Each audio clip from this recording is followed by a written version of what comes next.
نحتاجو دائما نعبر بالكاس تاعي، لكن هذه المره ندير كاس تاع السكر، كاس تاع الزيت، كاس بيض، كاس مايزينا. ها هي باينه امامنا، كاس سكر، كاس زيت، كاس بيض، كاس مايزينا. في الكاس نديرو كيس تاع خميره الحلوى وزن 10 غرام. يعني الا درتي الكاس كبير عليه ديري 2 اكياس تاع خميره تاع الحلوى. هنا واش راح ندير انا؟ راح ندير لاغون تاع الزبده، راه يتباع يعني يعبر لك واش راكي حابه ديري. اذا نبداو بالطريقه مباشره. البيض، السكر، نخلطهم بالكيفي.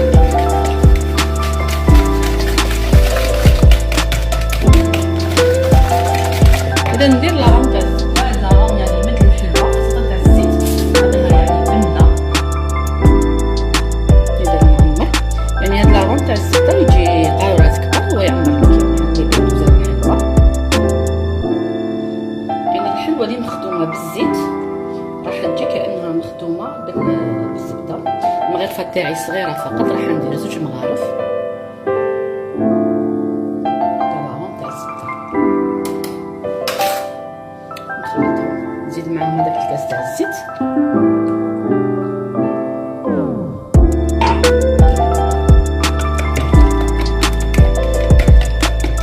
يعني لاغون تاع الزبده الحره، يعني ماشي تاع الماركارين. كاين بزاف اللي يحبوا البنه تاع الزبده، ما عندكش تقدري تستغناي عليها، ديري لافاني ولا قشور تاع القارص ولا واش حبيتي. ندير لهم هذاك الكاس تاع المايزينا هكذا باش الحلوى تاعنا تجينا خفيفه فقط.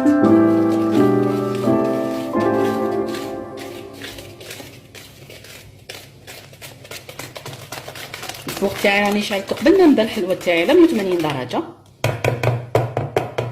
اذا نبدا نضيف الفرينه غير بالعقل.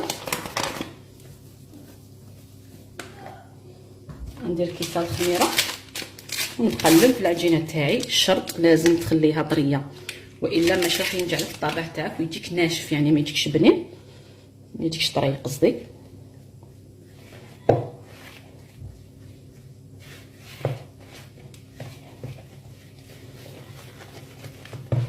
نزيد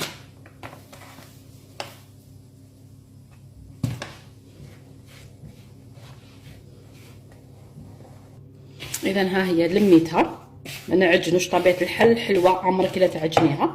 ها هي تكون طريه بزاف يعني تلصق في يدك. هنا نحبس الفرينه ونبداو نخدموا في الحلوه تاعنا. اذا دائما كما عودتكم نستعمل كيس بلاستيكي، ندير شويه تاع الفرينه شويه تاع العجينه. كما قلت لكم لازم تكون تتلصق في اليد.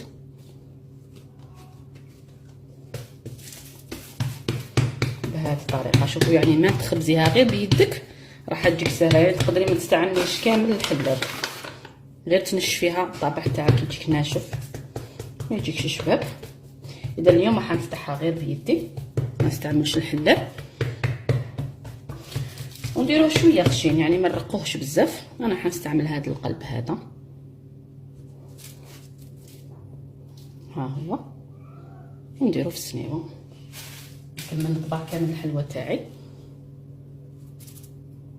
اذا هنا بعد ما طبعت الحبيبات تاعي واش راح ندير؟ راح نحتاج بيضه كامله، ونحتاج مغرفه كبيره تاع الكاكاو،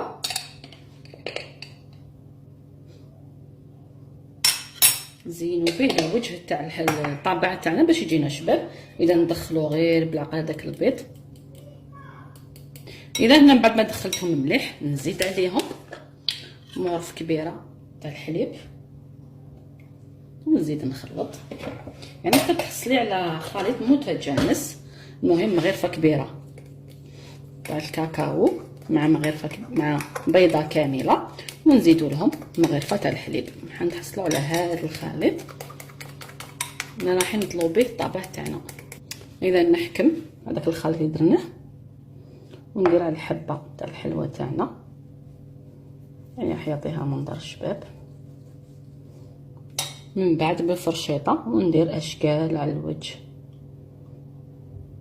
نكمل كامل السنيبه. اذا ندخلوا الفرن ل 180 درجه حتى ياخذ لون ذهبي ونخرجوا نعاود نلتقي بكم. اذا ها هو بعد ما خرجتوه من الكوشه نخلوه يبرد ونعاود نرجع لكم. اذا حلوه الطابع تاعنا اليوم هي امامنا واجده مع لاغون تاع الزبده. والله غير تحس بيه غير مخدوم بالزبده، ريحه طيبه، ريحته روعه. انا نقسم لكم الحبه فقط باش تشوفوا الحلوه تاعنا كيفاش جات، يعني خلوها حتى تبرد. بسم الله، شوفوا تجي طريه وتجي هشيشه، يعني هذا حنا واش نحبوا في حلوه الطابع انها تكون طريه مع قهوه حليب. نتمنى انكم تجربوها وتنال اعجابكم، والى الملتقى ان شاء الله مع وصفه جديده، والى اللقاء.